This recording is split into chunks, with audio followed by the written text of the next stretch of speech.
RingIQ TV, proudly sponsored by Goldbank London. I'm proudly joined by the one and only Master Knowledge, Spencer Fearon. Spence, what's going on, my bro? Nothing, man. I'm good, Been a long day, tired. Just come back from working with a couple fighters, so tired. And yeah, but I promise you that I'll jump on your thing, so I'm here now, man. So big up Ring IQ. Thank you very much, man. I appreciate you obviously taking time out of your diary just to obviously come and talk to myself. It's a massive fight this weekend, so I had to hear from yourself. I want to know your thoughts on the fight. Personally, I've been switching, man. Canelo, Crawford, who's gonna win, how they're gonna go about it. But I mean, I want your opinion, man. What do you reckon? I was heavily going for Crawford first time out when it was first muted. I remember when Crawford came on my podcast, and this time he hadn't been introduced to Turkey Al Sheikh, and I was heavily on him then, and it's not like nothing's changed, but as things get closer, you start thinking, oh, but you know what, he's fighting an all-time great. So, I mean, credit where credit has to be given to Terence Crawford. I don't think it's actually an easy fight, but I think where this fight could be won or lost is on the inside. Canelo has to get on the inside, and Crawford doesn't need to be on the inside. Because he's still going to be up against a physically bigger man than he, even though he's a very big guy who cuts weight to get down to 147, which he's done in the past. But the thing that I find very, very concerning is that the fact that there is no rehydration clause in this fight. So Canelo could be coming into this fight at 195. Could be. So we shall see. But Lloyd Hannigan, the former undisputed world welterweight champion, always used to say to me, it's never whether you're big enough, it's whether you're good enough. I do see technical flaws inside of Terence Crawford, simply because he's so committed to engage that he's susceptible to getting hit himself. Now, you don't really want to be hit hard by Canelo, because we've seen in the past that Terence Crawford has been hit and he's been hurt. But in me saying that, I think it's the right time for Canelo to shine, I believe. But the thing about it is this: Canelo has very, very good defense, but his defense doesn't come from his feet. His defense comes from, he's got superb head movement. He's got very, very slow feet. But his head movement, how he can pivot away from shots and stuff like that, really makes him such a good fighter. And he counters from those pivots. But what I'm saying is this: Terence Crawford's susceptible to being hit, and he's not that he's not elusive. But if you speak to Amir Khan, who's got very quick hands, Amir Khan says that Terence Crawford is very, very difficult to hit and to pinpoint. And he found, and as you saw when Amir Khan went up against Canelo, Amir Khan found it relatively easy to hit Canelo. And these are the things that I'm taking into consideration. I'm also taking into consideration the fact that Canelo's a younger man by age, but he's not the younger man in the fight game. He's actually the older man because of the great fights that he's had. He's had an incredible career. If Canelo was to lose right now, it wouldn't dampen anything from him going down as one of the greatest, top three greatest Mexican fighters of all time.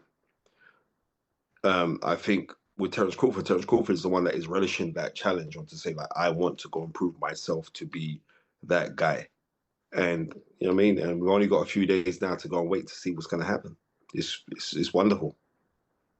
Absolutely, man. Obviously, when it got announced, it just felt surreal. But I mean, Turkey Al Sheikh's got it done, and we're only a few days away.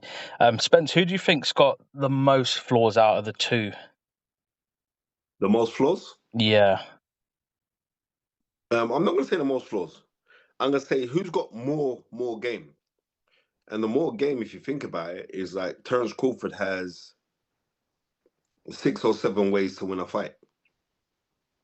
Canelo methodically moves forward and punches in short spurts, but they're not continuous spurts. So Because of that, I would say that when it comes to flaws, they're both pretty tidy, you know. So it'd be a disrespect for me to turn around and say like, who's got it would be, because they're both great fighters. Absolutely. Obviously, both can adapt. We've seen it before. Also, Canelo cuts the ring off very well. How do you see Terence Crawford adapting and trying to obviously get out of them situations? Terence Crawford's got very good feet. He's got very athletic feet, right? He has very, very good feet. And because he has such great feet, um, the cutting off can only happen if you allow somebody to cut you off. Um, and the way to nullify that is like when someone's trying to cut you off, is for you to punch and move at the same time. And I think that Terence Crawford has shown that especially in the Benavidez fight, he showed that he can punch and move. And because of that, then I think the cutting off of the ring won't actually work in the way that Canelo will anticipate it working. And not only that, but Crawford has very good hands and he's a very, very physically strong man. So these are the intangibles that could go into Crawford's favor. But the thing is this, even though, and I can see how Canelo's fighting, the way Canelo fights, he fights like he's always been reserving himself for a big fight. Like, I'm not going to fight too hard. I'm reserving myself for a big fight. I'm reserving myself for a big fight. And now the big fight is here. And because of that, I would not be surprised. Just remember, I'm telling you now. I mean, RingIQ, just remember, I'm telling you that do not be surprised if this fight's a draw. You wouldn't be surprised if it's a draw, sorry. Do not be surprised if this fight ends up being a draw. Do you think it would be a controversial draw, or Yes, I think it will be a controversial. I believe if it does, it's going to be a controversial draw. But do not be surprised. wicked? I know where to put some money then. Yeah. Obviously, Terence Crawford is undisputed in multi-weights. Do you believe, there's been a lot of talk about his actual record not being as great as what it should have been. Do you believe that's the Well, the case or thing not? about it is this: all that Terence Crawford has done is done everything that's been asked of him as a professional fighter. So nobody can turn around. He hasn't ducked nobody. He's taken the biggest challenges. Nobody can take away anything from Terence Crawford. He's done what he has meant to, gone and done. I mean, he's been undisputed champion in 2 different weights. We can't take nothing away from Terence Crawford. That's not Terence Crawford's fault. Yeah, no, agreed. Obviously, there's always going to be critics. Just another thing as well, I was watching Madrimov versus Crawford the other day at 154, and it seems like he obviously gave Crawford a harder fight than Errol Spence did. Do you reckon, do you reckon Canelo will actually look at that fight and think, this is what I can do, take bits from it, or not really? Well, obviously, because this is how it goes. I was having this conversation earlier today with the legendary Antonio Tarver, right? And I was saying, when you just come off of a big fight win, just like if you go back to when Antonio Tarver famously knocked out Roy Jones Jr., right? It's very difficult after a momentous win to come out and be like that hyped or be like that big in the next fight, because subsequently after him beating Roy Jones Jr., what was that, 2004? He fights Glenn Kofi Johnson and gets beat by Glenn Kofi Johnson. All right. And as much as Antonio Tarver will say that no, he doesn't believe that he lost that fight, the record book showed that you lost that fight, right? And what I'm saying is, it's very difficult when you come from a big win, and that was a very, very big win. It must have been very daunting, very draining, right? Where it was a well-matched fight, where when he fought Errol Spence, it was like a toss-up, like who's gonna win this fight, right? And he came up trumps in that.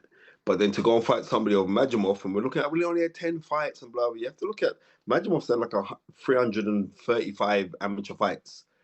So this is not an ordinary human being, right? This is a man that's well grounded, well refined to the artistry of boxing. So when you get that ring IQ, when you get that, what happens is um, we we forget like the great win that he's just come off of, and then it's going to be very very difficult to come up and produce for the next fight.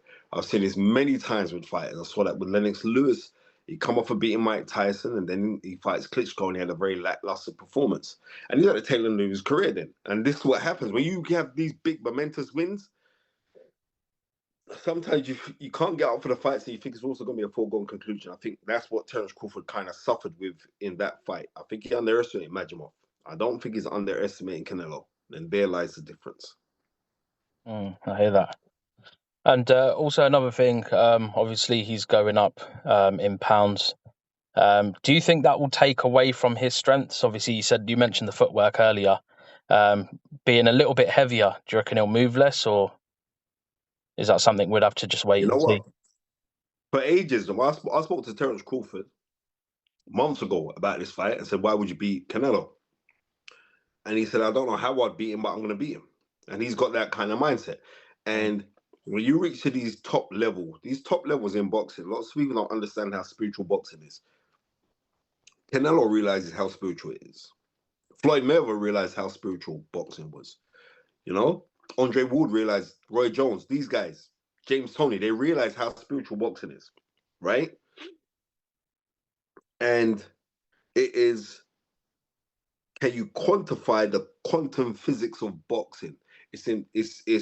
It's something that is deeply entrenched in your DNA. And then when you get big fights, that's the time when it comes out. So I think this is going to be a great fight. I think this is going to be, because I see so many different intangibles. All right, then Canelo could go out and just bang him out, because I've seen Crawford get hurt before. Kavaleskis knocked him down. He weren't called as a knockdown. That was a knockdown as far as I was concerned, right? Gamboa hurt him. So when you're looking like that, but at those times there, you was doing some mad weight cuts. You're looking at it now, like a lot of people don't realize when it comes to boxing, it is when you're in a fight, so you're in a fight game, right? There's certain times when you go in and you'll spar and you'll be superb in sparring. And then when you're cutting weight, you're getting out of weight and you go and fight, you won't fight the same. And the reason why you will spar so good is because you still got them extra pounds on you. So you know what I mean? So the better you will kind of come at them, because you're cutting weight, but you're also getting fit at the same time. The difference is when you made drastic weight cuts right throughout, and you're saying to yourself, "Yeah, well, I can do this. I can move up in these weights." Lots of people are looking at this fight like, Terence Crawford is cashing out right now. He's not cashing out. If you know anything about Terence Crawford, he's an immense competitor. And Canelo is an all-time great. So obviously, you want to pit yourself against that greatness. And because he wants to pit himself against that greatness, I'm picking him to win. But I'm going to tell you again, Ring IQ, do not be surprised if this fight is not a draw. I'm telling you. Yeah, no, definitely. Obviously, you get. To be fair, you're the first person that I've spoken to that has mentioned a draw. Mm-hmm. I mean, when it's hard to pick one or the other, yeah, you do kind of look at a draw, obviously, but yeah, it'd be crazy. I mean, even to see a second fight. I don't know if there's a rematch clause or anything like that. Well, I don't know. What I'm saying is this. We have to be really, really thankful for how Turkey Al Sheikh has shaken up boxing in the way that he has. Right? We have to be really, really grateful, because there's some massive big fights that are being made right now, which are mouthwatering, which is just excellent to be a part of. Or I'm very, very grateful that great channels like yourself would want to say, "Oh, we got to get you on." I'm grateful that you young cats in there that respect my knowledge. So yeah, the game it's alive and it's kicking, and I'm just grateful that I'm here to witness it now. Absolutely. Spence, another thing, I was saying, like, weirdly enough, to some guy at work, right? I was saying I actually miss waking up in the middle of the night to just see a fight in Vegas. We've had decent times. Obviously, boxing has been in Riyadh lately. But Yeah. I mean, do you miss getting up or even staying awake for one of them late night Vegas fights? It makes no difference to me because I'm a devout Muslim and I get up for Fajr prayer, so it don't make no difference to me, bro. No worries, man. That's pure, obviously, dedication, man. But that's Yeah, wicked. Yeah, no, that's cool. So anything else you'd like to add? Obviously, nothing else. Just grateful to be speaking to Boxing IQ TV. Big up yourself. Keep on pushing forward with the work that you're doing. You know, I remember when you just started. So, yeah, you know what I mean? crazy. Yeah, I mean. All right then, my bro. Cheers, man. Thank you very much, man. And we'll Take care. catch up God after bless. the fight, man. Love, my brother.